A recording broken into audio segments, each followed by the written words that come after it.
दोस्तों, कार्तिक मास का क्या महात्म्य है और इसका क्या धार्मिक महत्व है, साथ ही कार्तिक मास व्रत कथा के पहले अध्याय का क्या महात्म्य है। इस अध्याय में श्री कृष्ण ने देवी सत्यभामा को उनके वास्तविक स्वरूप से कैसे परिचित कराया, आज इस वीडियो में हम इसी विषय में जानेंगे। इस जानकारी के लिए वीडियो में हमारे साथ अंत तक बने रहिएगा, जिससे कि आपको सही और सटीक जानकारी प्राप्त हो पाए। नमस्कार दोस्तों, राधे राधे। आपके हमारे चैनल ज्ञान शास्त्र में आप सभी का स्वागत है। दोस्तों, कार्तिक का महीना सबसे उत्तम और पवित्र माना गया है। पुराणों के अनुसार इस महीने में भगवान विष्णु नारायण के रूप में जल में निवास करते हैं। इसलिए कार्तिक कृष्ण प्रतिपदा से लेकर कार्तिक पूर्णिमा तक नियमित सूर्योदय से पहले नदी या तालाब में स्नान करना, दूध से स्नान करना पुण्य देता है। धार्मिक दृष्टि से इस महीने का महत्व इसलिए भी है क्योंकि इसी माह में कुमार कार्तिकेय ने तारकासुर का वध किया था। कुमार कार्तिकेय के पराक्रम को सम्मान देने के लिए ही इस माह का नाम कार्तिक रखा गया है। कार्तिक मास के महत्व में बताया गया है कि एक गणिका थी। जवानी ढलने लगी तो उसे मृत्यु और उसके बाद की स्थिति का विचार परेशान करने लगा। एक दिन वो एक ऋषि के पास गई और अपनी मुक्ति का उपाय पूछा। ऋषि ने गणिका को कार्तिक स्नान का महात्म्य बताया। गणिका हर दिन सूर्योदय से पूर्व स्नान करके तट पर दीप जलाकर भगवान विष्णु और सूर्यदेव की पूजा करने लगी। इस पुण्य के प्रभाव से बिना कष्ट शरीर से उसके प्राण निकल गए और दिव्य विमान में बैठकर बैकुंठ को गई। कार्तिक मास का महीने का वर्णन करते हुए एक कथा देवी रुक्मणी की भी है। पद्म पुराण के अनुसार पूर्व जन्म में रुक्मणी गंगा तट पर रहने वाली एक विधवा ब्राह्मणी थी। वो नियमित रूप से गंगा स्नान करके तुलसी की पूजा किया करती थी और भगवान विष्णु का ध्यान करती थी। कार्तिक मास की ठंड में एक दिन स्नान करके पूजा करने के क्रम में इनकी आत्मा को शरीर से मुक्ति मिल गई। इनकी आत्मा के पास पुण्य की इतनी पूंजी थी कि उन्हें देवी लक्ष्मी के समान स्थान प्राप्त हो गया। इसी पुण्य के प्रभाव से वो भगवान श्री कृष्ण की पटरानी बनी। कार्तिक मास महत्व का वर्णन करते हुए भगवान श्री कृष्ण ने सत्यभामा को बताया था कि वो पूर्व जन्म में भगवान विष्णु की पूजा किया करती थी। जीवन भर कार्तिक मास में सूर्योदय से पूर्व स्नान करके वो तुलसी को दीप दिखाती। इस पुण्य से सत्यभामा श्री कृष्ण की पत्नी हुई। भगवान श्री कृष्ण ने बताया कि कार्तिक का महीना सभी महीनों में मुझे अत्यंत प्रिय है। जो भी व्यक्ति इस महीने में अन्नदान, दीपदान करता है, उस पर कुबेर महाराज जी भी कृपा करते हैं। दोस्तों, कथा के अनुसार शंखासुर नामक असुर ब्रह्मा जी से वेदों को चुराकर भाग रहा था। वेद उनके हाथों से छूटकर समुद्र में प्रवेश कर गए।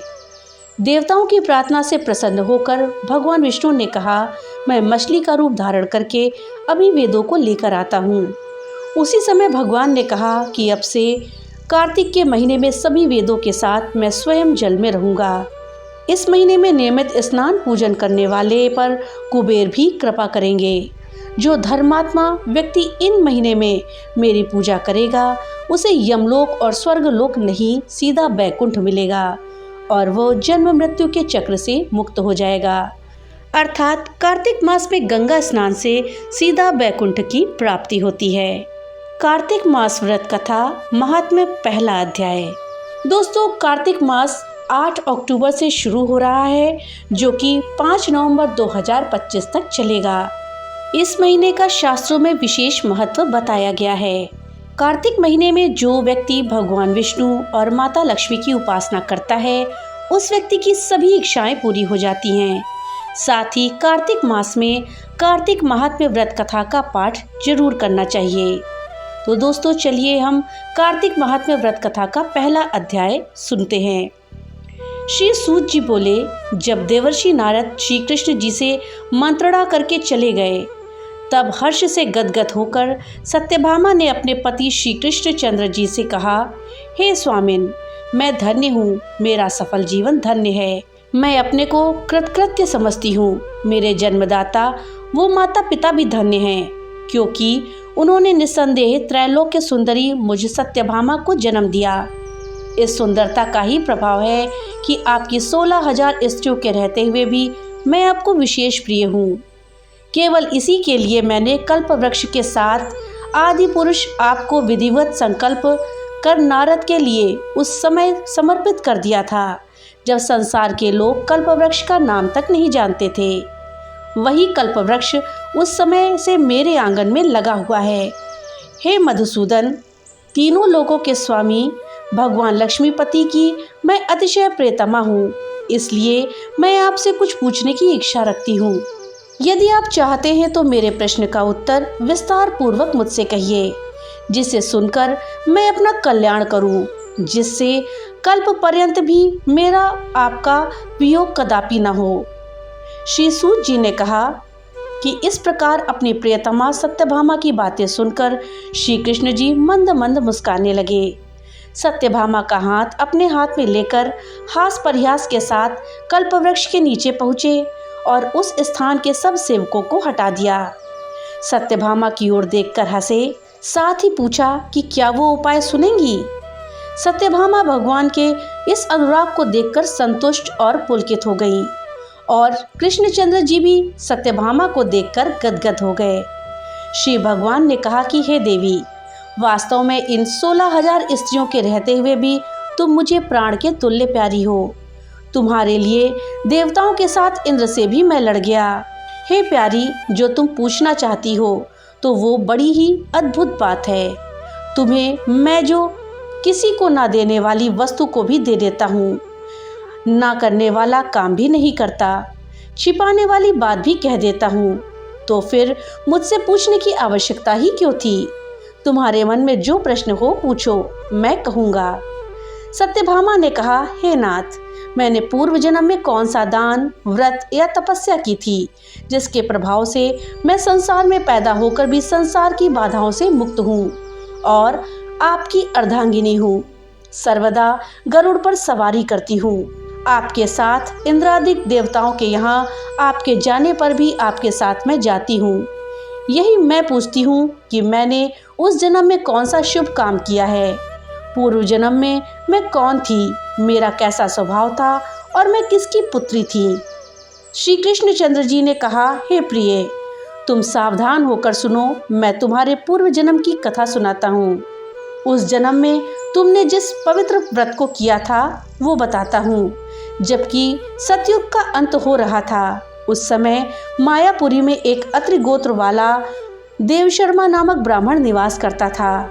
वो समस्त वेदों तथा वेदांगों में पारंगत, अतिथि पूजक, अग्निहोत्री तथा सूर्य नारायण का व्रत करता था। सर्वदा सूर्यदेव की उपासना करने के कारण वो दूसरे सूर्य की भांति देदीप्यमान था। उसको वृद्धावस्था में गुणवती नाम की एक कन्या उत्पन्न हुई। देवशर्मा को उस पुत्री के अतिरिक्त कोई संतान नहीं थी। उसने अपनी पुत्री का विवाह अपने शिष्य चंद्र के साथ कर दिया। पुत्री विहीन देवशर्मा अपने शिष्य चंद्र को अपने पुत्र के समान मानते थे और जितेंद्रिय चंद्र भी देवशर्मा को अपने पिता के समान समझता था। एक दिन चंद्र और देवशर्मा दोनों कुश और समिधा लाने के लिए वन में गए और इधर उधर घूमते घूमते हिमालय के समीप एक उपवन में पहुंच गए। तब उन्होंने एक विकराल राक्षस को अपनी ओर आते देखा। उसे देखकर ये दोनों भय से व्याकुल हो गए। शरीर के अंग शिथिल हो गए और वो भागने में असमर्थ हो गए। यम स्वरूप उस राक्षस ने उन दोनों को मार डाला।